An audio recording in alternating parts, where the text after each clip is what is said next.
Welcome back to the Convo Couch, ladies and gentlemen. I am Pasta Jardula, and today we're talking about a very important subject. We're talking about internet government censorship versus total corporate control.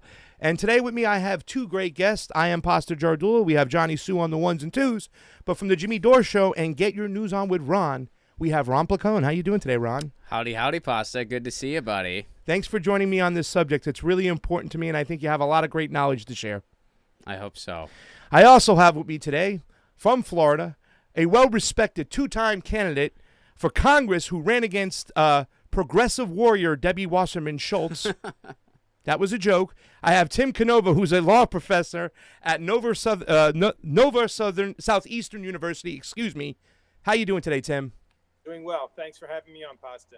It's great to have you here, Tim. Let's just jump right into it, gentlemen. So there's been a lot of talks, a lot of rumblings about Donald Trump possibly enacting a executive order about monitoring the internet, primarily Facebook, Google, YouTube, and he would hand over some power to the FTC and the FCC. Now, this comes in light of a data dump from a Google employee by the name of Zach Voorhees, who released hundreds of leaked documents describing the foul practices of Google. One of those practices is called blacklisting. Take a quick look. We do not utilize blacklists or whitelists in our search results to favor political outcomes. Doesn't happen.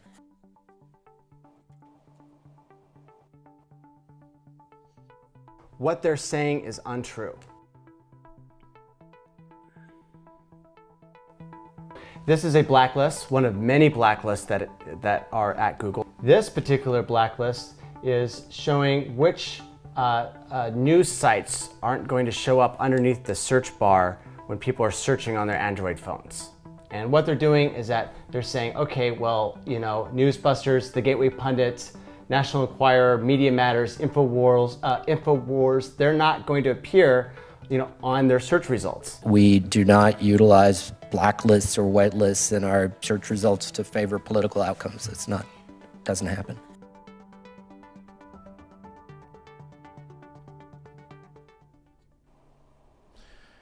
Okay, Tim, I'm going to start off with you because this is just one way in which Google or Facebook or YouTube has a numerous amount of nefarious ways they cheat people and they censor. And I believe without a doubt, they are politically biased. Let me ask you a question, Tim. Should a private company ever possess the type of power that Google possesses today? Yes or no? No, definitely not. We have basically privatized the public commons by handing big tech companies this kind of power. We've outsourced government censorship to gigantic big tech companies that have all kinds of ties to the federal government, to law enforcement agencies, to intelligence agencies. It's just a way to get around the First Amendment, it seems to me. Okay. Ron, the CEO of YouTube, her name is Susan Wojcicki. She's a Democrat, a big-time Clinton supporter, and just recently Google shut down 200 channels covering the Hong Kong protests because they didn't agree with their narratives. Okay. Why should YouTube, Google, Facebook be allowed to police themselves over this executive order which Donald Trump has threatened to enact? I'm not sure I understand the question completely, but so are you saying why should they be able to police themselves? Why should we stay with the status quo? I mean, you have said to me that it's a cut on the arm. Letting Donald Trump have an executive order is like slicing the whole arm off. Yeah, if you're saying that I'm for the status quo, I am not. I don't disagree that this is a huge problem, that YouTube should not have the power that they have, that Google should not have the power that they have, that Facebook should not have the power that they have. They shouldn't. And the big problem is that technology has passed up the law at this point. Technology is over here. The law has not caught up to it yet. What I will say, though, is that this executive order from Trump is not the solution. It's as if we're talking about a broken arm. This executive order solution is to just cut off the arm. What this executive order does is it puts control in the government's hands. It weakens the CDA. What the CDA is the Communication Decency Act. What that does is that allows people to post on an open publishing platform, which Facebook, YouTube, and stuff like that are designated as such. This weakens that free speech protection, allows the government to just kind of go and shut down anything they don't like. If something like this were to be enacted, what you would see is you would see YouTube and Facebook respond by just eliminating all political speech entirely. They don't want to be caught up in a lawsuit. They don't want to be held liable for anything. So they would just eliminate political speech. They don't really care about the spread of information or ideas. They just want to sell your information and make money. That's what they're around for. So they would shut everything down, first of all. That's the first thing that would happen. The second thing that would happen is you put all this power in the hands of the government. It can go into any type of publishing platform that's out there. They can say, oh, this website only focuses on anti-war stuff. We're not really a big fan of that. We're going to go ahead and ask them for an explanation. We're going to shut them down if we don't like them. This is just a transfer of authoritarianism. Okay. So it's not the solution. Well, you say it's not the solution, but, you know, what I'm trying to figure out is it better than what we have right now? No. Because technically, you say no. But technically, if Donald Trump were to enact this executive order, okay, Google and Facebook and YouTube would still run things. The show would end. Google before we get to that. So would mine. Well, I still think we can all matriculate to another platform. But before we get to that real quick, if Donald Trump were to enact this executive order, Google, Facebook, and YouTube would still be running things. And I want to ask Tim first real quick, and then I'll let you piggyback off him. Since they're still running things, wouldn't any type of action from Donald Trump to censor anything be in the open as opposed to right now being behind closed doors and in the shadows? Because what Zach Voorhees released was something we knew, but he solidified it with the document dumps. Wouldn't this be better, Tim, if Trump enacted the executive order? Because I don't imagine MSNBC, CNN not making a stink about it if he tried to censorship something on the internet. Exactly. And the thing is, if it's the Trump administration trying to censor something, we have the First Amendment. There's state action in the censorship. You would think media companies, and hopefully just Americans who have platforms that are being censored, would have every incentive to sue, to get into the federal courts, and to challenge it on First Amendment grounds. That's a lot harder to do right now. Most of the big tech companies are they're not considered publishers. They're providing a platform, and they get immunity from liability under Section 230 of the Communications Decency Act. So they're not really keeping up their end of the bargain. They get the immunity, and yet they're censoring. They shouldn't be censoring anyone.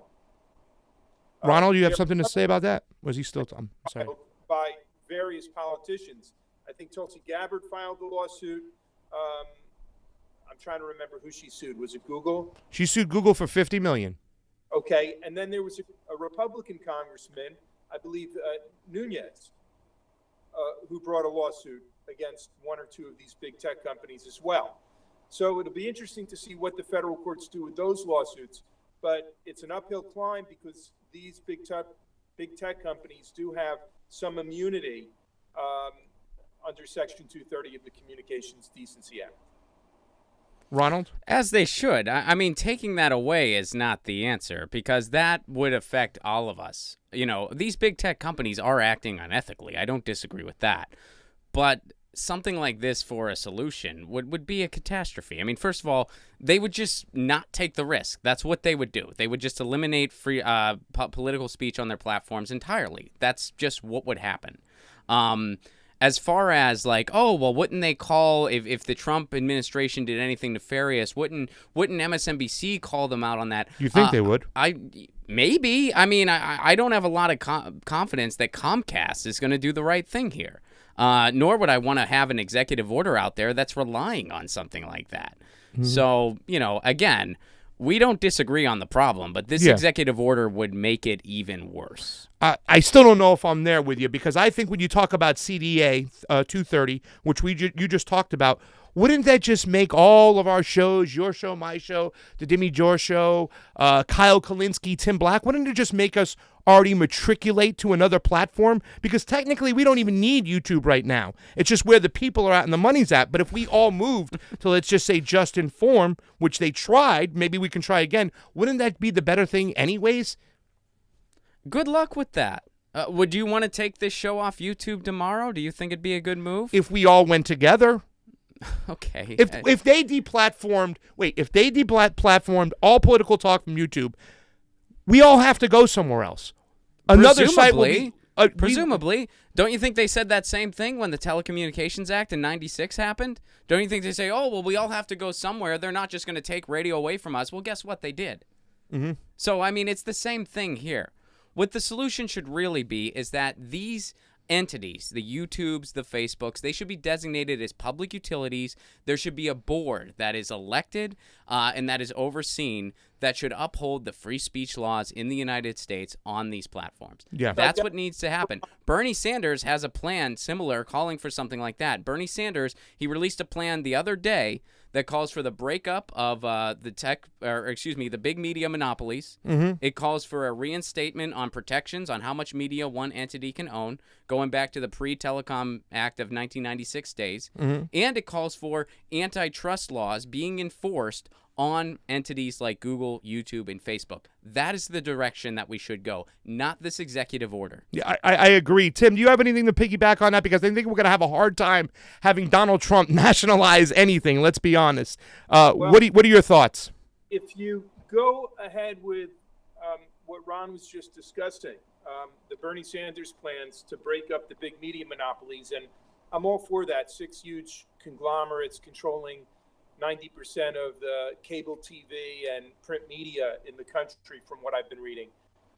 And also applying antitrust laws to Google and other big tech companies. Elizabeth Warren has talked about it. Trump has talked about that, and Bernie Sanders, of course. But wouldn't there be the same problem if you're going to apply antitrust laws to these big companies? Would they then just say they're not going to publish any political speech? I guess that's the question for Ron. I'm trying to keep up with and understand where he's coming from. Yeah, I mean, you do run the risk of that. But again, this goes into, it needs to go further than that. You need to start there. These needs to be designated a public utility, and there needs to be oversight to uphold free speech laws. I mean, right now, you have Silicon Valley data professionals that pretty much decide what is and isn't free speech. That's a problem. I think we all agree that's a big problem. They're not qualified to do that. Nor should they have that kind of power, as we already discussed. The idea of just transferring that authoritarianism just to the government and saying, well, they can just do whatever they want and they can just shut these places down, no accountability whatsoever, that's not making the problem better. That's making it even worse. Well, wait a second, because the FTC and the FCC, they already regulate TV, radio, and whatnot today. And I don't how's see that going? Well, I don't see Donald Trump coming in there and telling MSNBC they can't talk about certain things. I haven't seen a big change in television since he would. Yeah, but why would you think that he would do the same then to the internet? I mean, Google and Facebook are still going to be running the show, and anything Donald Trump would try to do would be put in the public eye, would it not, Tim? Well, I think so. And I guess this is the frustration I have, is Twitter and Facebook can shadow ban me and throttle me and apply their algorithms. And of course, not just to me, to many others. And they hide behind the immunity of Section 230 of the Communications Decency Act. It's like the First Amendment doesn't apply to them. So if you have the federal government step in, then you do have recourse to the federal courts with a First Amendment claim. Would it be better if Congress acts than the White House? Yes, of course, no doubt about it. But if Congress isn't going to act, and there's no reason to really believe this divided Congress is going to do anything. Yeah. I can understand the inclination of the Trump administration to want to have some kind of an executive order. The question is, what does that order do? And I know there have been some leaks about the order, but I haven't actually seen a draft of the executive order. Well, I think we should pay close attention for when it does come out. But let's also speak about this, gentlemen, because aside from Nunes and aside from Tulsi Gabbard suing the Google for $50 million, which is a big big thing, all right, because somebody's eventually trying to take these people on. I think it's great. But where have the Democrats been on this? Aren't they supposed to be the party of the people? Have the Democrats done anything to help censorship or speak up against this, Ron? No. This is another example of what our government does. The Democrats have no ideas, and the Republicans have bad ideas. The Republicans had a bad idea with this executive order, and that's fine if both of you disagree with me. It's a bad idea. It's not going to work out how you think. I promise you. The Democrats have no ideas. Some of them are just casually going along with it. This is another example of the government working against the people, which is essentially what it's done my entire life. Tim? I mean, you got some Democrat love over there, don't you? You're in Florida in 23. Come on. Yeah, you and the establishment have always gotten along, right, Tim? In the district, among the voters, I've got plenty of love from Democrats. There are many Democrats here who believe that our elections have been stolen these last two campaigns, and there's lots of evidence indicating it. And every day and every week, I get plenty of Democrats reaching out to me, urging me to run and patting me on the back. That's different from the actual party establishment itself, of course. We all know that. And I think the party itself has been notorious in all of this. It's been it's quite happy with the way Google and Facebook and Twitter are conducting themselves. Because who's getting throttled? Who's getting censored?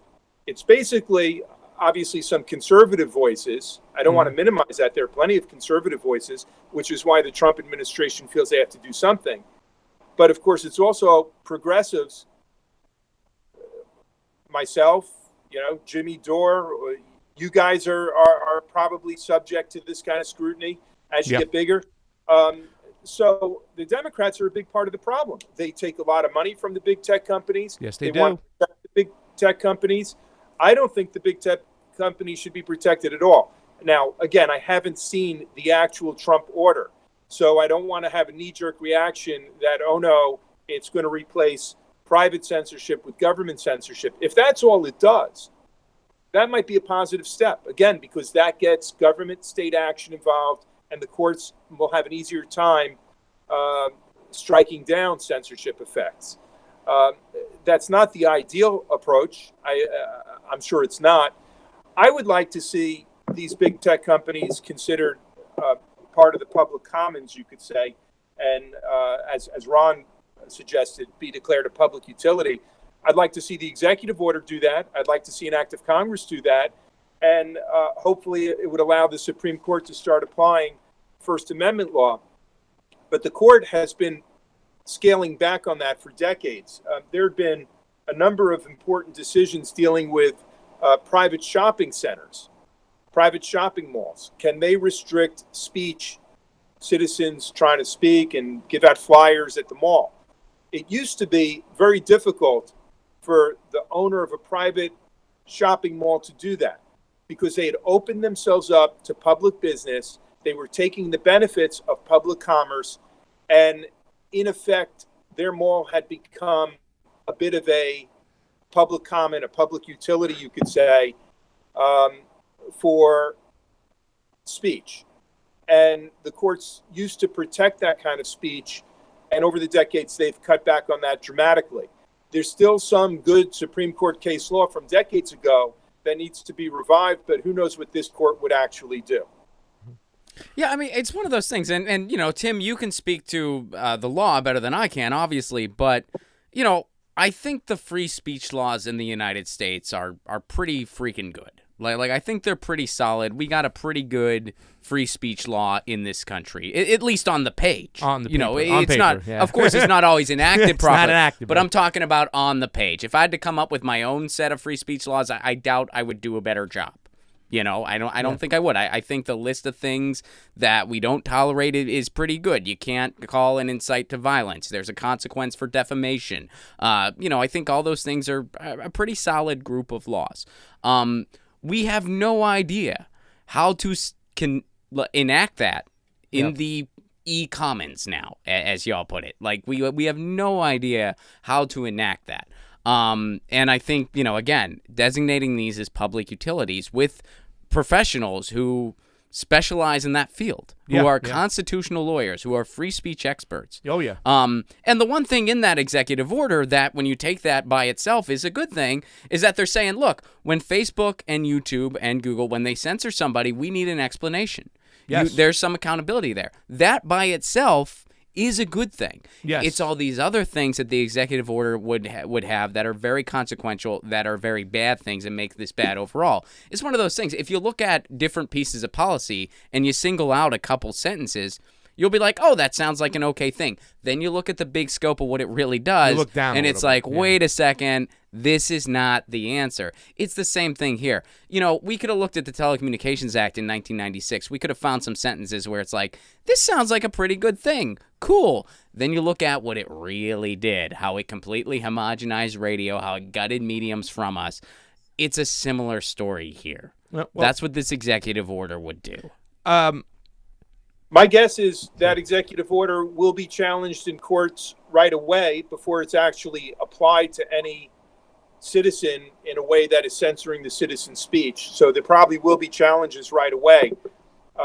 Well, in the ACLU and in similar organizations, they're all against this thing. Yeah. I understand that, but they'd have more credibility if they were speaking out against what Google and Facebook and Twitter were doing.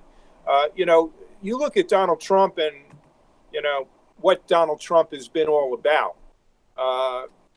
You know, so many of his policies have taken us from bad to worse. So please don't mistake what I'm saying as some kind of an endorsement of Donald Trump. But he's been a big disruptor of the status quo. This status quo, I think, stinks to the heavens. I say that as somebody who has been shadow banned and throttled while trying to run a campaign. It has certainly made things more difficult. It did make things more difficult for me in the 2018 campaign.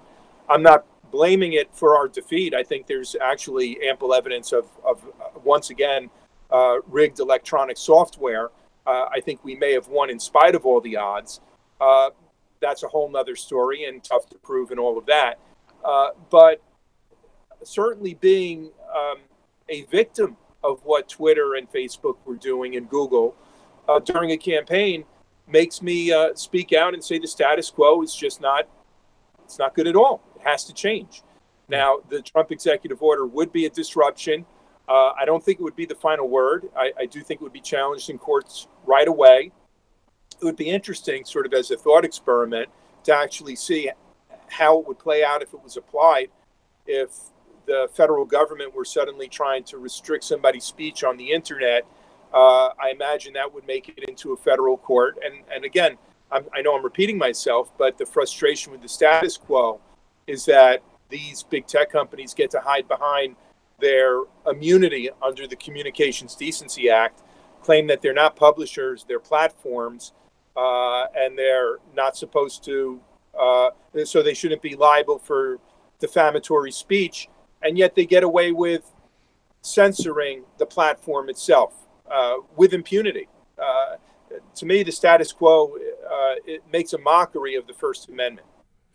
I agree with that. But Tim, to piggyback on what you're saying, do you also see how something like this, if enacted, you're saying, you know, they hide under the CDA, which I agree they do that. But the other thing the CDA does is that, you know, to quote the brilliant Ronald Reagan, that trickles down to all of us, and it enables us to kind of post what we want and what we, you know, like what we see fit, and to have, you know, some variation of freedom of speech online. Again, it has its problems. I don't disagree on any of the problems that we all brought up. We're all in unison on that. My thing is, you know, taking that CDA away from these companies, they're still private companies, and they love to sing that to the heavens. Hey, we're a private company. We can do whatever we want. Here's our terms and conditions. We're a private company. If something like this were enacted, there'd be nothing stopping them from being like, hey, here's a new clause in our terms and conditions, no political speech, because we don't want to spend time in the courtroom. Screw you. And that's exactly what would happen. Yeah, but we could matriculate. That's exactly what would happen. YouTube is not the only answer. And let's be honest, Tim is saying that this is going to be challenged in the open courts. One of the number one rules that we saw in this leaked document was the fact that YouTube, Google, Facebook, and any other entity would have to tell you why they're deplatforming you, why they're giving you a strike. Nowadays, they don't have to do that. They can say you just flick the algorithm, which is an AI algorithm written by a person. And they would fight that in the courts. They would fight that in the courts because, again, they'd be like, well, we're private companies. This is in our terms and conditions now. People agree to that when they sign up, and that'd be the end of it. I mean, Pasta, you got to be realistic in the solutions here. Like, well, if we all went somewhere else, we'll be okay. I mean, yeah, that's like saying, like, well, if we all joined hands, we could take over Walmart. Was there like, something before okay, YouTube, I before guess. YouTube was YouTube? Not you're saying really. it's impossible Was to there? go to it. You can still go to another platform. All it is a platform. And if all political content had to go to another platform, we'd all go to another platform. We're going to Rockfin right now, right? Yeah. Okay. So would we would you just want go to to be another exclusive platform. on Rockfin? I mean, it's one of those things. This has become a modern day town square. People treat Facebook as a news reader. People treat YouTube as a place to get their news. These are modern day public town squares. They need to be regulated as such to protect our freedom of speech. Absolutely. But if they kick us out of the square and send us to another square, we go to another square. Tim, I'm sorry, you had something to say? Well, the idea that maintaining the immunity for defamatory statements for the big tech companies somehow trickles down and protects us, I don't really buy that. If I post something up on Twitter or Facebook today, I could still be liable for defamation. If I am saying false and malicious things about people, I could be liable. So that immunity protects the big tech companies. It doesn't really protect us. Now, the reason most people the CDA doesn't allow you to violate free speech laws, right? I mean, that's not what the CDA does. I mean, if you violate free speech laws as an individual, you still violated free speech laws. That's not what the CDA is about. I mean, I wasn't suggesting that. Okay. Well, I didn't quite understand what you meant by we need to protect the big tech companies with Section 230 of the Communications Decency Act. We don't need to protect them. We don't need to protect them. This is just not the solution. Well, I don't see any reason to give them immunity as a platform when they are censoring others. Yeah. Let's talk quickly about one censorship real quick because I want to talk about the Tulsi Gabbard situation. There was an open letter from Zach Voorhees he was a Google worker for many years, and he dumped almost 1,000 pages of what they do. And it was as dirty as can be. And they do censor a lot of conservatives, libertarians, and progressives. Number one reason why they censor us, I think, is because we are anti-war. And that's the one reason I see a lot of libertarians, they get dropped. The 200 channels covering Hong Kong, they get dropped. Now, in this letter Zach Voorhees wrote to Tulsi Gabbard's campaign was the fact that he showed the same way that Tulsi Gabbard was suspended was the same trick they used on Jordan Peterson, and he watched the whole thing.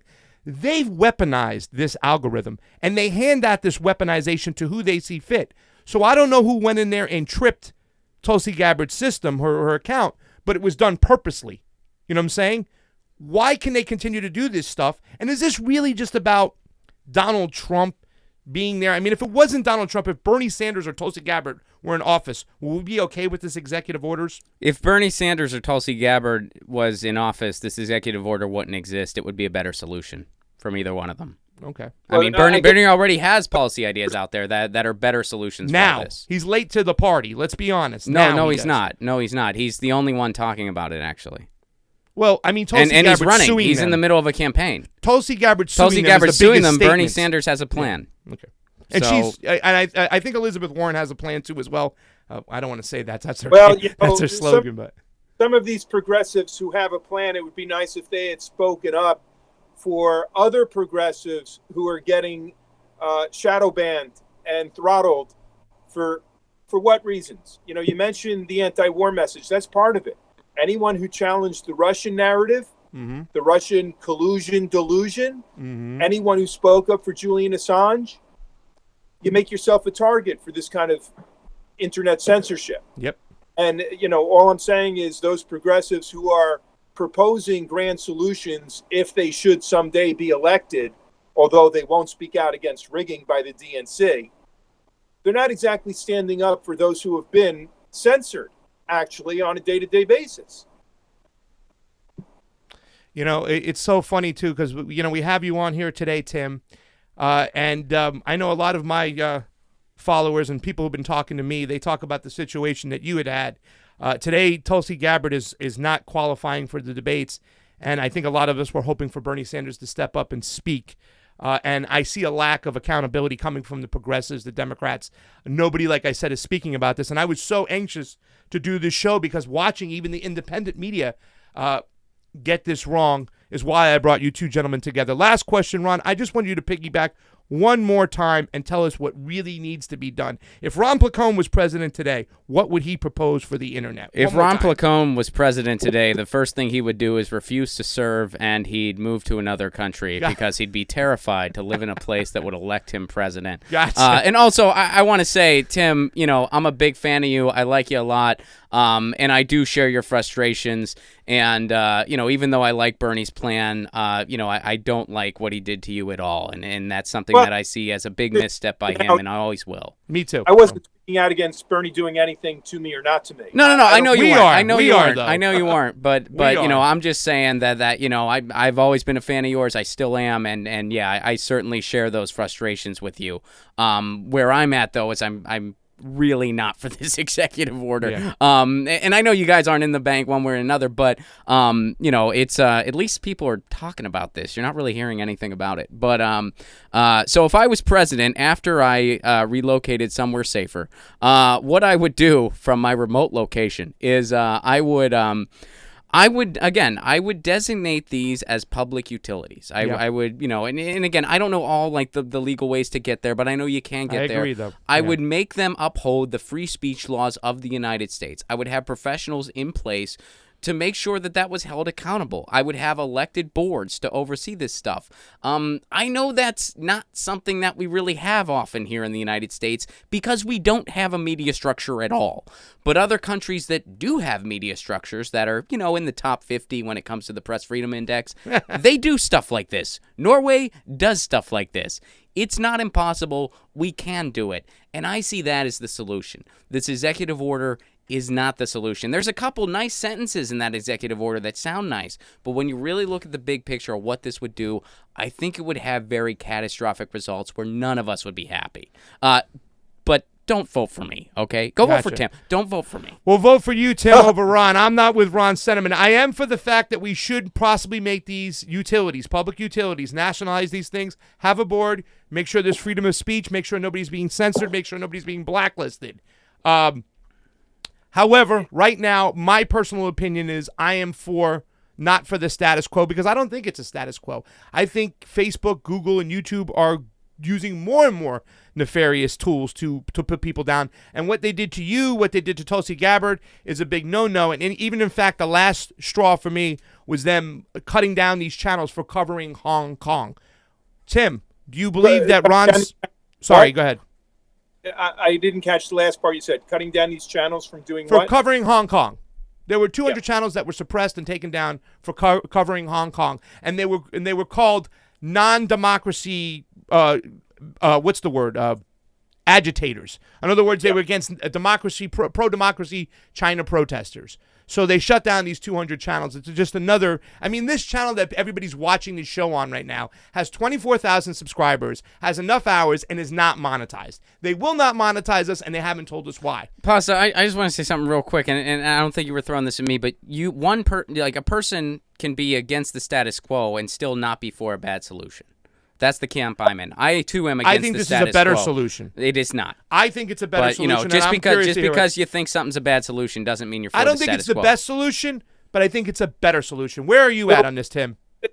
Well, you know, if we want to go out on the streets and protest on public streets, you know, who gets to censor us? It's the government. And there's a whole body of First Amendment law, First Amendment jurisprudence going back decades and decades that says the government is allowed to restrict speech, but only in terms of time, place, and manner, not the content of the speech. So it's like you want to graft those kinds of First Amendment protections and apply them to the internet after the internet is declared to be a public utility, a public commons. Now, there's no predicting what the big tech companies would do in response. Would they really get out of the business of posting any political speech. I tend to doubt it. I really do. What bothers me about the status quo is what we don't know. We don't know who Twitter and Facebook and Google are working with behind the scenes. Mm-hmm. The Atlantic Council, the FBI, the CIA, no one knows.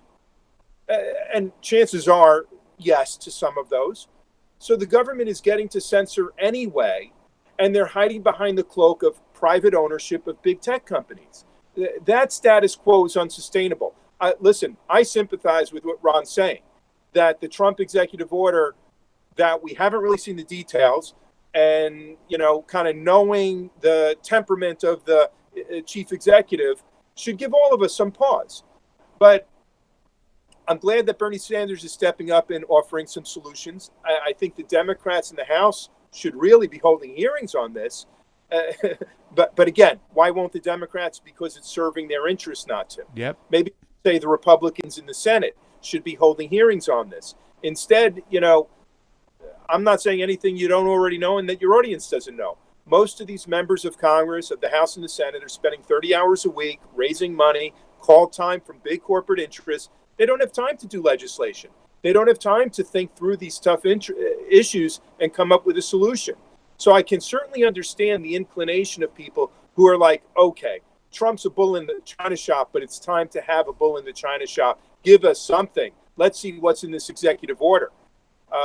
So, there's no perfect solution. I do think that where we can maybe agree, Ron and I, there's a lot of what Ron said that I do agree with. Make these big tech companies public utilities, declare them to be, start applying First Amendment jurisprudence to them, and make it much more difficult for them to censor on account of subject matter and content. Can I give you one question, Tim? Yes. So you said, it's tough to predict what exactly these big tech companies would do in response.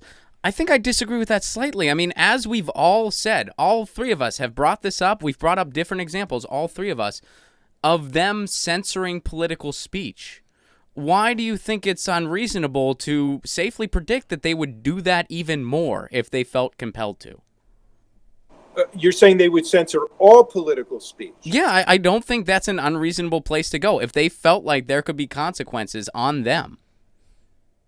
If you had those tech companies, those big tech companies already declared to be public commons, public utilities, then censoring all political speech would seem to violate the First Amendment in a big way. Oh, of course it would. That's why that's the solution I'm calling for.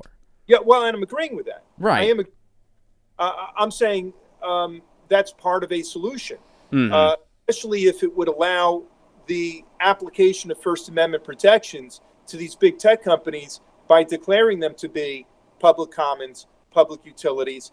Can you do that just in an executive order? You could. It would carry a lot more weight with the courts if it were Congress that was amending the existing statutes to declare them to be public commons and public utilities. And I don't see that happening. So if and that's not what this executive order does either. We don't know exactly everything the executive order does until we see it. It was leaked by CNN, so they can be, they can be pampering it up with stuff. We have to see it, and I think there will be some parts of it challenged within the courts, and maybe we get some stuff we like. Do either one of you? I mean, really, it's like, come on, like I feel like we're trying to put a bow on a turd at this point. Do either one of you think that an executive order by this administration, and this isn't just Trump here, Trump's not working alone, come on, he probably he hasn't even read this order himself, I bet you. Yeah.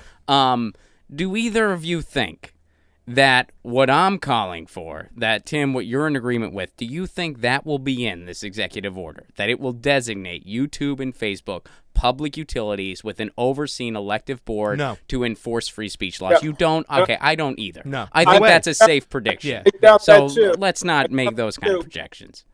Yeah, I agree, Ron. I doubt that too. As far as putting a ribbon on a turd, I mean, we have a big turd right now. I agree.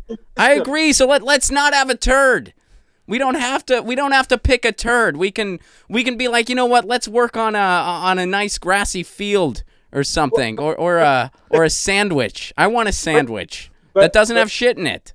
Bernie, How about a turd sandwich, Tim? Go ahead. Bernie Sanders' solution, let's say it's an ideal solution. When's it going to be implemented? At the soonest, it would be January of 2021. That's true. Way too long. At the soonest. We can't wait that long. And Trump, for all of his imperfections, and I've said this, and I know Jimmy Dore has said it, I think I said it first, that Trump makes the ugly more visible. Okay? And his executive order will make an ugly situation more visible. It'll be challenged. I don't think it'll be the end of the world. I do think that the worst parts of it would be challenged in court and probably struck down in court. But something's got to be done before January of 2021. Well, I think that we should probably end it out right there. We had a great discussion. It's a little bit after 2. We went a little bit longer. Gentlemen, I want to thank you for coming in here into the studio, Ron and Tim, you making yourself available. Like I said, this subject has not been talked about enough. We're not. I've watched almost in preparing for the show, since I have two brilliant, bright gentlemen with me. I wanted to be ready, and I tried to look at a lot of shows, and everybody is just missing the mark when it comes to this. And the information that you gentlemen provided today, I think, is very valuable. The chat has been going crazy. We've had almost 200 watchers on the Convo Couch YouTube, and I want to thank you. But before we get out of here, Tim, I believe you have a little bit of a event coming up. We do. And we're hoping that the weather doesn't get in the way. I know there's a hurricane that's beginning to head in our direction here in South Florida, towards the Atlantic coast of South Florida, due to hit landfall, they're saying, around Monday, and hopefully that won't get in the way of this program. But we have what I think might be the most important public forum on election security and rigging of this entire season, coming up on Thursday evening, September 5th in Hollywood, Florida. We've got 3 great election commissioners. Ian Sancho, who's from Leon County, Tallahassee, Florida, who's become a leading critic of the vulnerabilities in the electronic voting machines. We've got Benny Smith from Shelby County, Tennessee, from the Memphis area. He's now a commissioner as a software programmer, a computer programmer. He detected flaws in the system that allow for easy manipulation of the results, fraction magic and flipping of votes. People will know him from Hacking Democracy and Fraction Magic. We've got Virginia Martin, an election commissioner from Columbia County, New York, who's showing a way to do things differently. She and her fellow Republican election commissioner, Virginia's a Democrat, they're working together in a bipartisan way. They have to count votes through the electronic voting machines. That's required in New York law. But afterwards, they count every ballot by hand, however long it takes. It becomes a great deterrent to deter anyone from wanting to flip the votes through electronic voting machines. And that's just 3 of the 6 confirmed speakers we have at this program. We're going to live stream it. I would urge folks to tune in. It'll be on our Facebook channel. I said it's nonpartisan. Hollywood Democrats are co-sponsoring it. Movement for a People's Party, which I'm sure will also live stream it. The Republican National Lawyers Association, their local chapter, and the Progressive Democrats of Broward County. That's a nonpartisan, tripartisan, you can say, effort to start addressing these problems. Broward County has been notorious, maybe one of the worst counties in the United States for the rigging of elections, and we're trying to do something about it. All of your favorite candidates, whether it's Bernie or Tulsi or whoever, they've got to come through Florida. Having the right to vote is fundamental. Well, having those votes counted properly is fundamental. Oh, yeah. And we've known over the last 2 elections, it's not happening here in Florida.